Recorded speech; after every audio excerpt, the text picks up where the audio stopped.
Bonjour à tous, je suis Maëvis Seprika Gibernay, auteure, coach en intelligence financière et présidente de Rent-Easy, organisme de formation en finance et en investissement dans l'immobilier.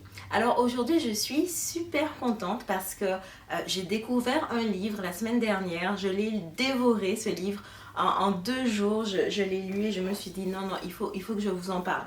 Alors le livre s'appelle Profit First de Mike Michalowicz. Alors je ne sais pas si je le prononce bien, mais je me suis dit non, mais j'ai adoré le livre.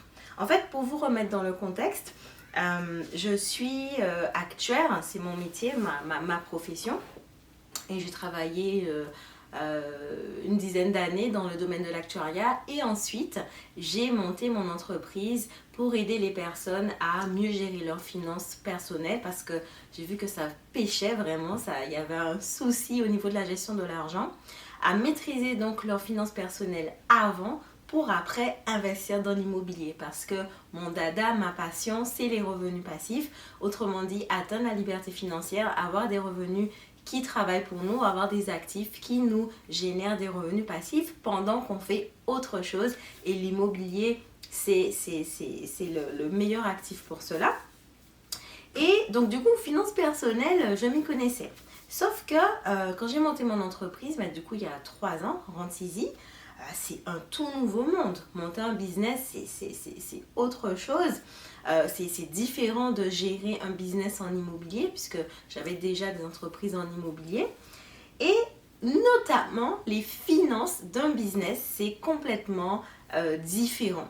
Alors moi, comment je fonctionnais au niveau des finances de mon business, dès que j'avais un chiffre d'affaires, je réinvestissais. Parce que déjà à la base, j'aime investir. Mais pour moi, en ce qui concernait le business, je me disais, de toutes les façons, c'est mon immobilier qui me permet de vivre au quotidien. Donc, je n'ai pas besoin de prendre de l'argent de mon business pour subvenir à mes besoins. Donc, tout l'argent, tout le chiffre d'affaires, ça repartait en investissement, formation, coaching, sommet des femmes créoles, sommet de la liberté financière, bootcamp, vraiment un event en présentiel, donc vraiment. Et à un moment donné, je me disais, c'est comme ça que ça fonctionne, hein. Une entreprise, on doit faire du chiffre d'affaires et on doit réinvestir et le profit va venir à un moment donné. Le bénéfice va venir à un moment donné, mais ce n'est pas l'essentiel. L'essentiel, c'est de faire grossir l'entreprise. Et bien, en lisant ce livre, j'ai compris qu'en fait, non seulement j'étais pas la seule, que la plupart des personnes pensaient comme ça, et c'est aussi pour ça que la plupart des entrepreneurs n'avaient pas un business bénéficiaire, c'est-à-dire un business au profit de leur vie, un business qui leur permettait de prospérer, d'être à l'aise financièrement, d'être serein financièrement. Et tout ça parce qu'en fait, la façon dont on nous a appris, les comptables, les experts comptables, la façon dont le système comptable est organisé pour qu'on gère nos business, ça repose sur chiffre d'affaires moins dépenses égale bénéfice. Et c'est comme ça qu'on a toujours fonctionné en tant qu'entrepreneur, moi aussi, notamment par ma formation, des formations professionnelles aussi, je suis actuaire, donc pour moi c'est ça les bases de la compta. Sauf que, je pense que vous voyez le problème de ça, c'est qu'en fait, CA moins dépenses et c'est égal bénéfice. Donc, on a un chiffre d'affaires qui entre, on dépense, et s'il reste quelque chose, c'est le bénéfice. Sauf qu'en tant qu'entrepreneur, je pense que vous me comprenez, on dépense tout ce qu'il y a à dépenser pour l'entreprise. Et c'est même pas pour nous en plus.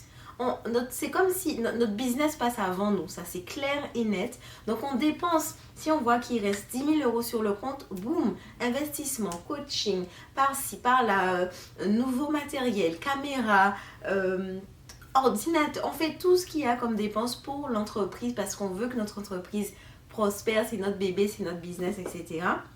Du coup, il reste généralement rien comme bénéfice. Et ça veut pas... et je parle pas seulement pour les entreprises qui font pas beaucoup de chiffre d'affaires, que ce soit des entreprises qui font beaucoup de chiffre d'affaires ou pas beaucoup de chiffre d'affaires. Moi, maintenant, mon entreprise fait plus de 100 000 € de chiffre d'affaires.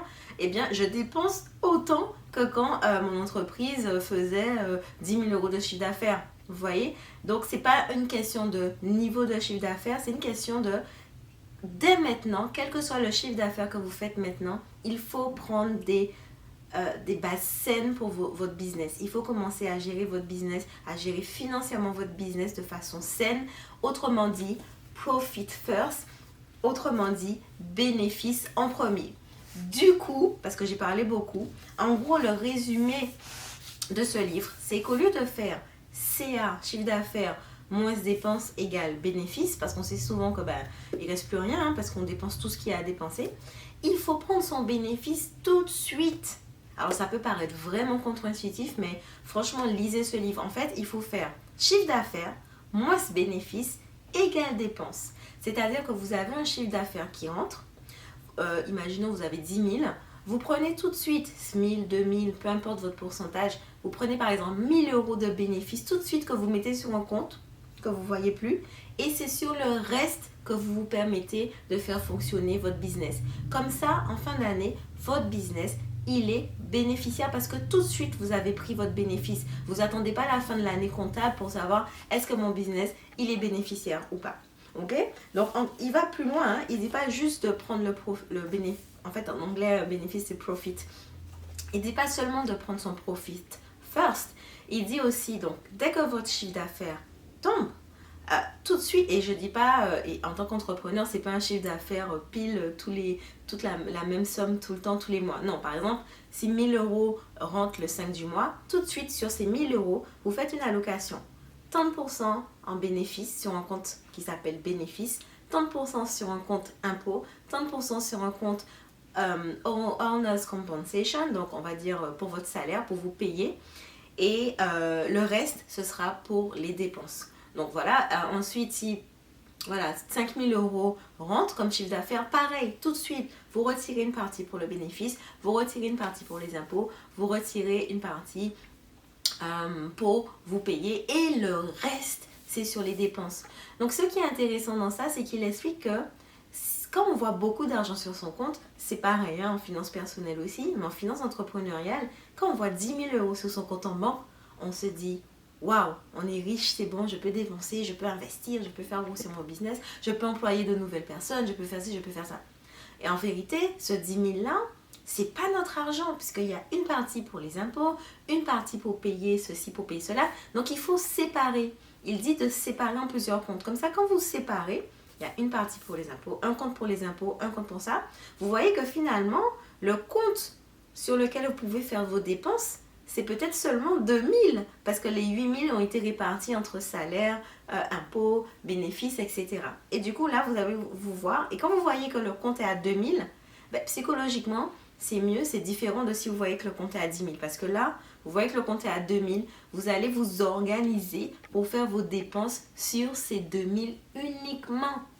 Alors, ça veut dire que s'il faut innover dans votre business pour arriver à vendre, pour arriver à faire des choses, vous allez devoir trouver des solutions, mais il faut que ça rentre dans ce 2 000 euros. Donc là aussi, l'intérêt de séparer les comptes, comme ça on ne voit pas un gros 10 000 euros, on voit le compte de dépenses 2 000 euros, ça veut dire je ne dépense maximum que 2 000 euros pour mon business. Et franchement, alors il y a d'autres, j'avais pris des notes, mais finalement, je me suis laissée aller à parler.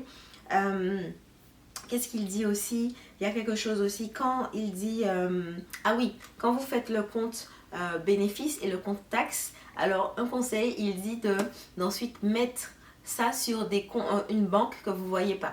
Donc ça c'est aussi un conseil que je donne à mes élèves en finance personnelle, mais c'est rigolo parce qu'il dit la même chose. Le compte où il y a votre argent de bénéfice, vous le mettez, vous faites un virement et vous l'envoyez sur une banque, sur un compte où il n'y a pas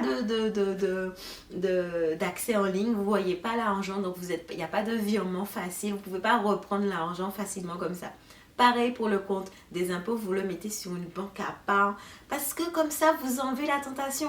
Moi, j'ai la première, quand j'ai plusieurs compartiments, je prenais, si je voyais que j'avais une dépense, un investissement à faire, allez, je me disais, oh, les impôts, c'est pas pour tout de suite, je prends un peu pour les impôts, je fais ci, je fais ça. Non, vous séparez, vous mettez sur un compte que vous ne voyez pas. Autre point super intéressant dont il parle dans son livre, c'est pour les personnes qui ont des dettes au niveau de leur business. Alors bien sûr, quand on a des dettes au niveau de son business, il faut se libérer de ces dettes, il faut rembourser ces dettes le plus vite possible, mais toujours dans l'idée, on garde l'idée de profit first. Si vous avez par exemple 1000 euros que vous voulez mettre pour rembourser plus vite vos dettes, vous gardez quand même 1% de ces 1000 euros pour votre bénéfice. Et les 99% autres, vous allez vous concentrer à rembourser les dettes. Mais toujours cette idée de bénéfice first. Il faut comprendre, et c'est ça ce que j'ai beaucoup aimé dans le livre, c'est que c'est pas le montant de chiffre d'affaires qui fait si un business est gros ou pas, c'est le bénéfice.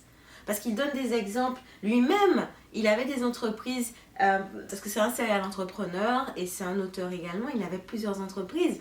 Ces entreprises faisaient des millions et des millions de dollars, mais autant en dépenses. C'est-à-dire 1 million de chiffre d'affaires et 1999 US dollars de dépenses. Donc du coup, c'est plus 1 euro, plus 1 dollar de bénéfice. C'est pas ça une entreprise. C'est pas une entreprise. Ça sert à rien d'avoir un CA, de faire des millions en CA si on fait 0 en bénéfice. Et il y a plusieurs, alors ça je ne savais pas, mais il dit qu'il y a énormément d'entreprises comme ça. Les entreprises que vous voyez qui semblent tourner bien, super CA, etc. Mais au niveau du bénéfice, c'est rien du tout.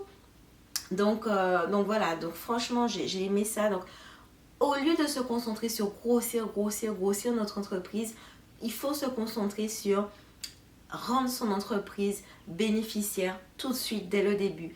Et quand on mettra les systèmes en place pour que son entreprise soit bénéficiaire des 1000 euros, 5000, même 500 euros de chiffre d'affaires, alors elle sera bénéficiaire pour quand elle aura 100 000, 200 000, 500 000, voire 1 million de chiffre d'affaires, parce qu'on aura déjà pris une bonne base, une bonne gestion, on aura mis les bons systèmes en place. Alors voilà, c'est un petit résumé de ce livre. Moi, j'ai adoré. Et si vous êtes entrepreneur, que vous me regardez, si vous avez envie de mettre ça en place, eh bien, je peux vous aider parce que j'ai mis ça aussi en place. J'avais déjà commencé à faire certaines choses mais que j'ai retrouvées dans son livre. Mais il donne vraiment une technique tellement claire, précise, on suit un process, on n'a plus besoin de réfléchir. Wow, j'adore. Donc si vous avez envie d'aide pour mettre ça en place, ben, faites-moi un email, il n'y a pas de souci. Moi je propose des formations finançables par le CPF, mais je propose aussi un accompagnement, ça c'est ma formation, mon phare, un accompagnement Rent Easy, accompagnement sur 6 mois avec moi, où je vous coach tous les mois pendant 6 mois. Vous avez aussi accès à mes formations. Vous avez mon livre, vous avez mon budget planner, vous avez le jeu de société Learning Money. Mais surtout, on échange et je suis là pour vous accompagner main dans la main à mieux gérer vos finances, à développer des stratégies pour votre épargne, pour vos investissements en immobilier, en bourse, en assurance également. Et pour les entrepreneurs, alors je ne vais pas vous aider à mieux gérer votre business parce que vous connaissez votre business. Moi, je suis dans le business de la formation. Si jamais vous avez un business dans la formation, je pourrais vous aider dans le business de la formation. Mais là où je vais vraiment vous aider en tant qu'entrepreneur, c'est à bien gérer les finances de votre business pour que votre entreprise puisse enfin être une entreprise au profit de votre vie, que votre entreprise travaille enfin pour vous et que vous arrêtez de sentir que vous êtes esclave de votre entreprise. Je suis entrepreneur, je vous comprends. On fait souvent passer son entreprise avant nous et avec ce système-là, je peux vraiment vous aider à vraiment reprendre en main. Et là, vous allez me dire, oui, mais mon expert comptable, il m'aide. Alors, je ne sais pas si votre expert comptable vous aide. Est-ce que vous sentez qu'il vous aide? Moi, mon expert comptable ne m'aide pas. Il est juste là pour me dire, ah, mais Iris, il y a la TVA à payer, il y a tant d'impôts à payer, il y a ci à payer. Mais pour les stratégies, pour savoir combien prendre en bénéfice en premier, combien mettre si je veux un nouveau salarié, etc., il ne m'aide pas. Donc, ça, vraiment, j'ai adoré ce livre pour ça et je pourrais vous aider pour ça. Je vous mets un lien. Si vous voulez un appel avec moi pour voir si on peut travailler ensemble, je vous mets le lien sous la vidéo. En attendant, je vous souhaite une bonne fin de journée. N'hésitez pas à regarder mes autres vidéos sur les finances personnelles, à aller regarder mon site renteasy.com, mon livre, mon budget planner. Faites un petit tour parce que sur les autres vidéos, je pense qu'elles peuvent vous intéresser également. À bientôt!